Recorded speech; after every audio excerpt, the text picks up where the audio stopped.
Hey guys, welcome to our channel. In today's video, we'll learn how to edit photo on CapCut. Use CapCut filters. So for us to be able to do so, the first thing that we need to do is to head on to CapCut's editor. So as you can see, we're currently in already. Then right after, it's to add in the photo that you want to use. I have our photo already imported, but if you haven't onto your end, just simply head here onto media, click onto import to go ahead and browse onto your file and choose in the photo that you want to add. And right after, once it is added in here, just go ahead and drag the material here to start and create, or simply click onto the blue button to add the track.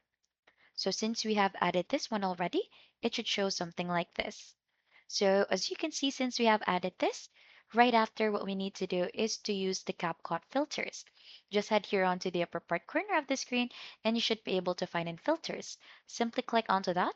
And as you can see, CapCut offers a lot of featured filters in here that you could use. So you'll just have to choose onto which one you prefer. Like for example, you want to use this one, just simply go ahead and download that so that it will give you an option to go ahead and add this onto your track.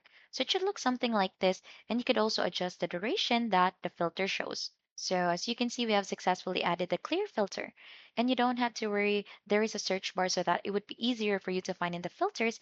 And if you click onto this drop down arrow as well, there are a lot of categories that it offers so that it would be easier for you to choose which one to use onto your photo.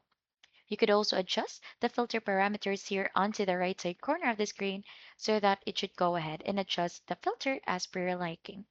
And that is just basically it, how you edit a photo on CapCut or use the CapCut filters.